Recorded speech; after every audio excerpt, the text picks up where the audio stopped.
Hello everyone, and welcome to Kindie Rockstars. This is the show that gives you the stories behind the songs from some of the best bands and singers that are making fun, informative, educational, catchy, and occasionally silly songs for children and families. I'm your host, Patrick Adams, and each episode of Kindie Rockstars will feature an artist and a featured song. So let's get to this week's show.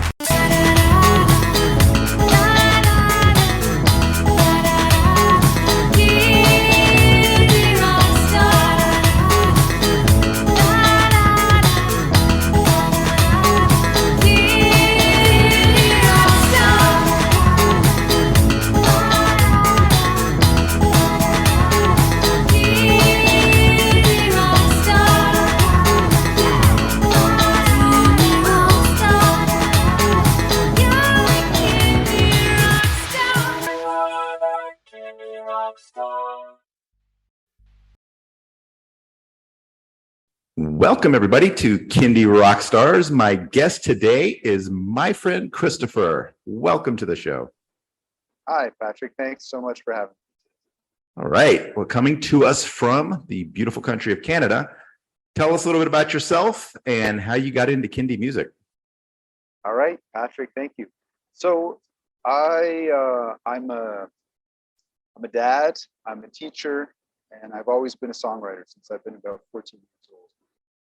And so my beginning in music was when I was very, very young, learning to play piano and violin and cello. And then, of course, I kind of discovered guitar on my own. And at that point, I think that was nearly 30 years ago.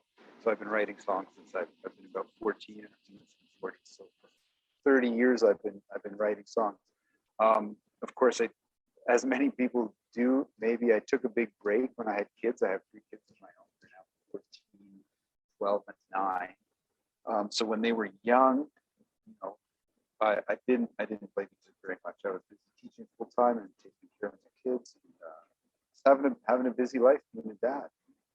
And that's still a big part of my identity. But as they're getting older, I find myself with a little more time. I'm writing more songs, and I'm writing songs for kids. But I know I also write songs about kids, about my own kids, and their kind of foibles and the lovable things they do and the not so lovable things they do. So that's what I do now. I kind of observe my life through them. And not just them, but also myself, how I react and how I deal with what's going on, how I feel about being dad and being responsible for kids, and having that be part of my identity. That's definitely a big part of what I write in my music these days. Yeah, kids are an endless source of inspiration. Absolutely. So tell us a little bit about your sound. The song we're going to feature today, I get a very sort of vintage vibe off of it.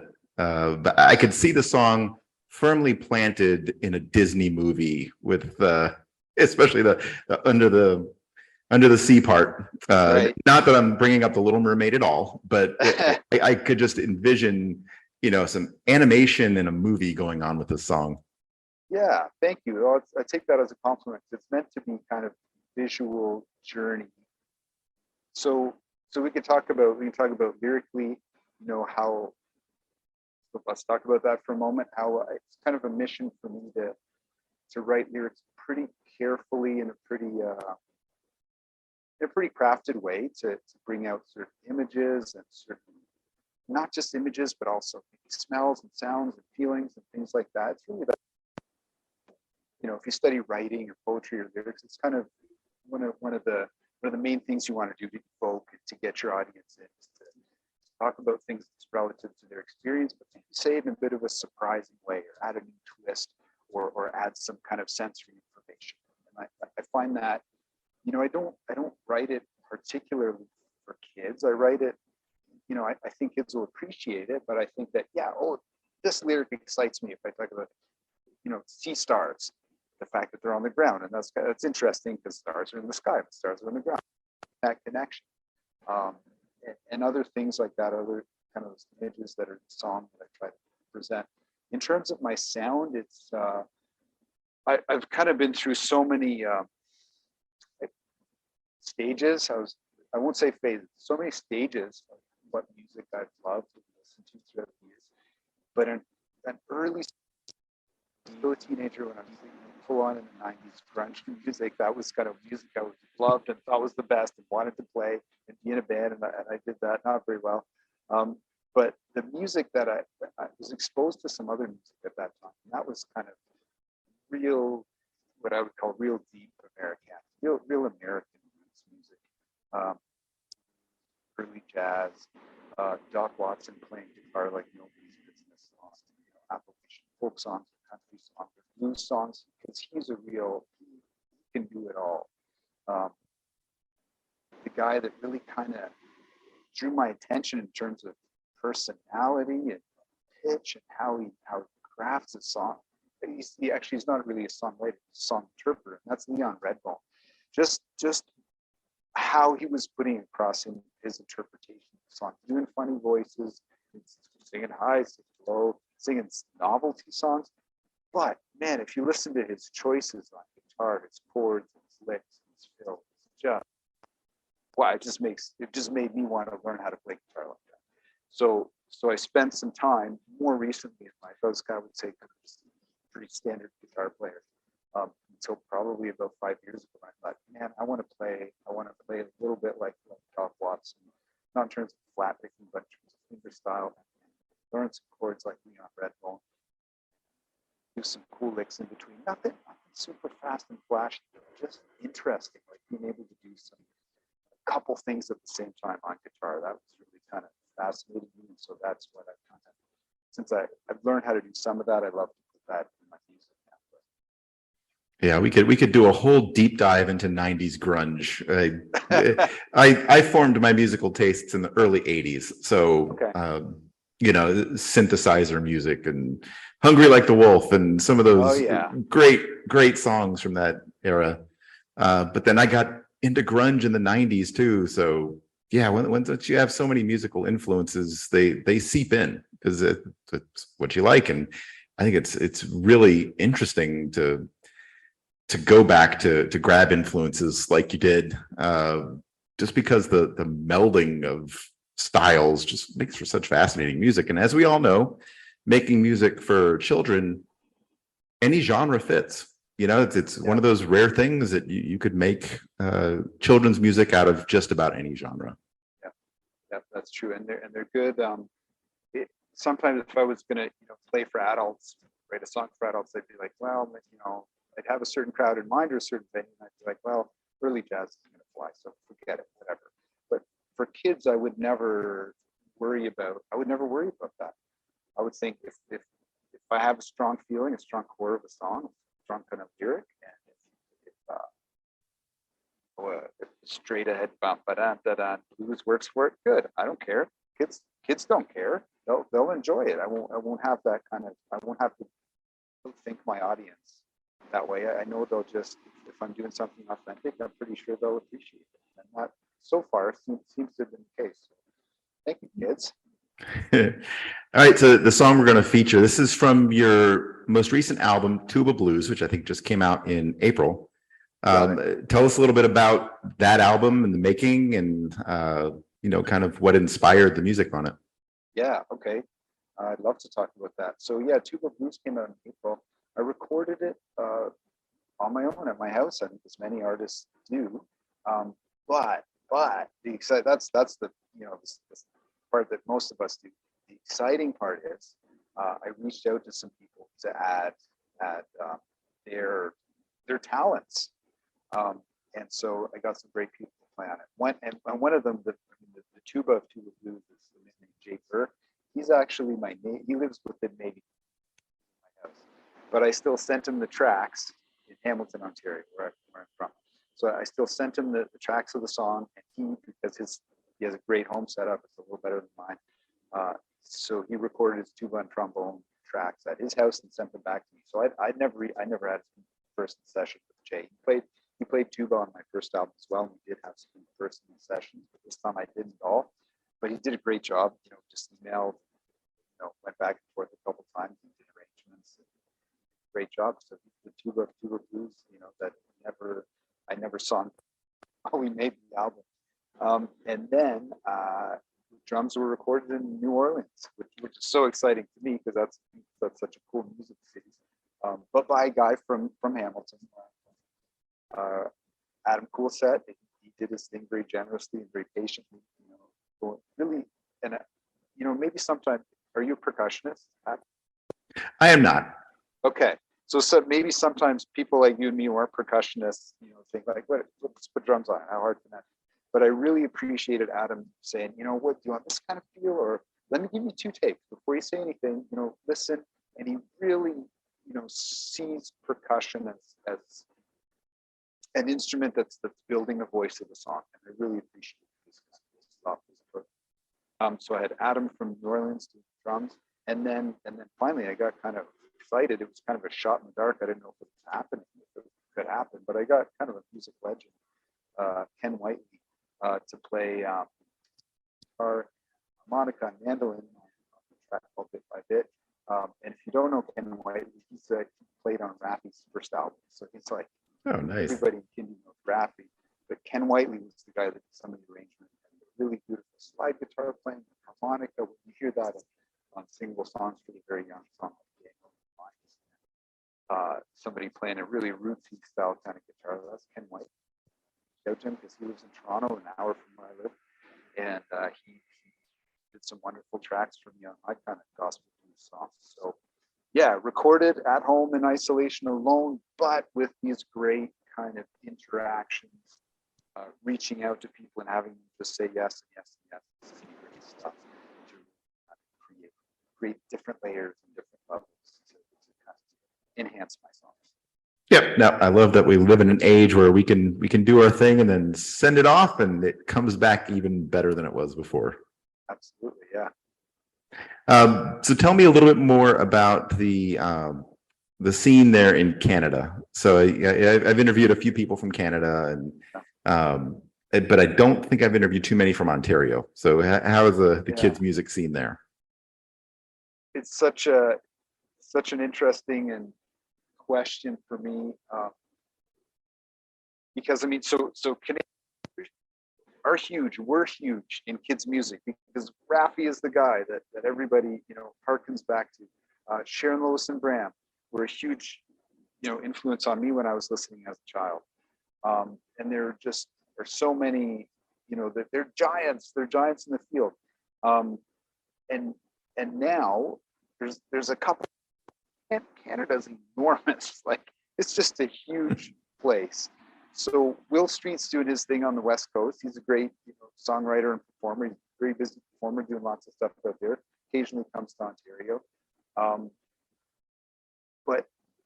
And of course Fred Penner is a big guy too. But there's other people I would say that are like kind of doing their thing in their hometown. Maybe a bit more successful at finding audiences, to be honest, on the internet outside of Canada. If I look at who's listening to me on the internet, I have a lot of listeners in the UK and Australia and the States, and I have some kind of from where I live in Canada, but really a lot of my audiences come from the wonderful world of digital kids radio in the UK, England, and also in the States, programs like podcasts like yours and other radio programs that are putting kids' music out there. There's, I kind of hate to say it, but I have to say it, there's real kind of lack of that in Canada for a country our size. There's not dedicated, there's not one radio show that I know of. Hopefully you'll get lots of angry emails saying, yeah, I have a kids radio show. I'll know where they are. Then we'll know who they are, exactly. But as of now, like it's a bit of a desert. So I just kind of do my thing in my neighborhood. I get gigs in my neighborhood, starting to play some festivals locally in Hamilton and a little bit beyond. Because they always, the summer festivals always have kid stages and always need somebody. So I'm getting to the point of getting booked for those, which I appreciate.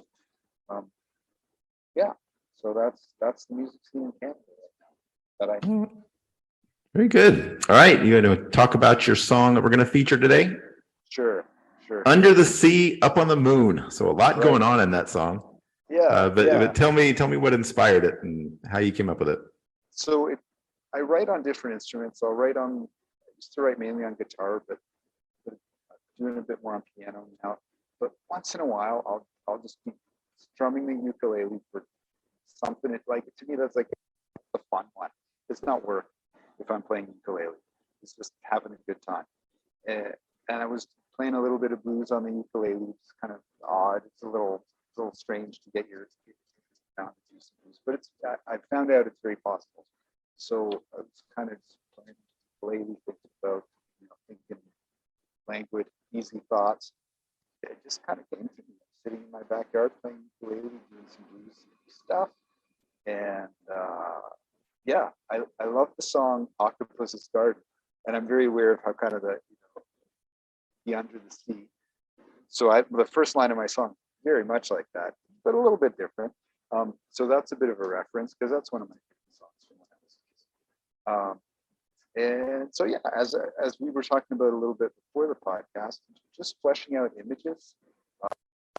But with that song, it doesn't need to be about, it kind of has an ambling direction. It doesn't need to have a point or a message. I think sometimes as kids writers, we think like, we need to make this song to demonstrate the positivity of friendship or something like that. And there's great songs. There's great songs about that. But also sometimes it's good to just, say some fun words, put some fun images together by really hoping that kind of blend of those images and the different kind of instruments that are in that song will kind of just take people on a journey. Just let kids listen and say, oh yeah, that would be cool to be under the sea and see some hotel and see some stars. And then the second half, of course, is up on the moon. So it's kind of contrast, but also just a journey that probably I'm never going to take. Many of our listeners might not get to the moon. Some will, hopefully. And so that's a whole other, how would it, I try to think sometimes naively when I write, try not to stuff in my adult brain like, yeah, you're never going to make it to the moon rocket. I try to say, no. But remember when I believed, I thought maybe I could, and that I needed to take a container, probably some good stuff I need to bring back. So I try to turn off the adult part of my brain that says, it's impossible. And listen to the kid part that says, yeah, that would be exciting. And to just follow that along. So I just kind of let that pull me along until a song came to be. Yeah, no, I have a similar sort of line in one of my songs, Hot Air Balloon. The verse kind of goes, fly up to the moon in a hot air balloon. And of course, as an adult, you're going to think, well, you can't fly to the moon, but as a kid, why not? Maybe you can. Yeah, exactly. So yeah, I think it's great. I think it's so lovely that they believe that they believe in magic, and it's lovely when adults can also, hey, because you don't have to stop. It takes maybe a little bit more effort, in the face of the realities of our lives, but we can still, use our imagination. We have time to think magical thoughts. We have time to suspend logic. Yeah, I hope so. I hope grown-ups can do that. All right, well, let's check out the song. Here is Under the Sea, Up on the Moon by my friend Christopher.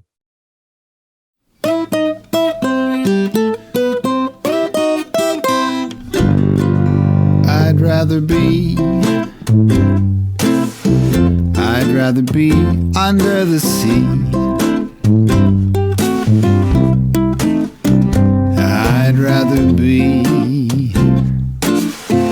I'd rather be under the sea. They've got some fish down there dressed like clowns. If you want to see stars, just look down. I read about a shark as big as a bus. I hope it comes by, gives a ride to us under the sea. I'll see you soon up on the moon. I'll see you soon up on the moon. It doesn't look too far above my roof. If we take a jar, we could bring back proof. I bet we could get there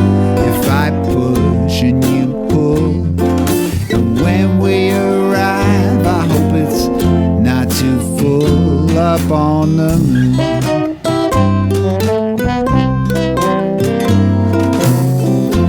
Day dreaming of the sea.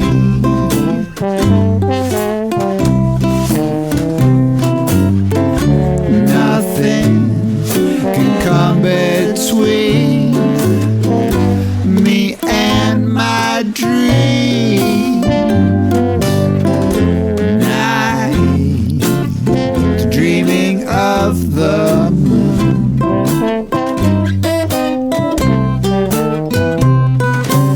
If you dream along with me, we'll be there soon.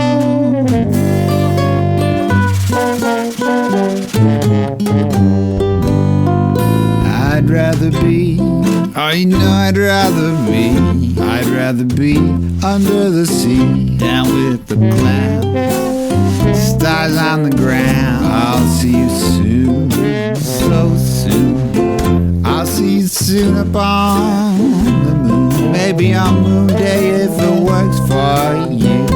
But if I can't go, I won't cry. I'll just lie in this tub and stare at the sky.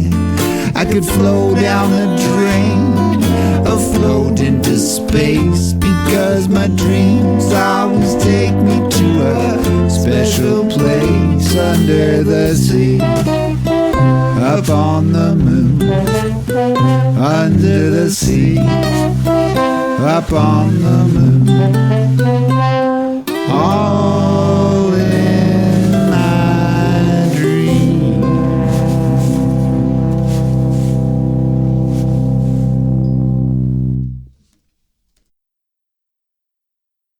That was Under the Sea, Up on the Moon by my friend Christopher. All right, let everybody know where they can stream and download that song, find your album to stream, download, buy, and how they can connect with you on social media.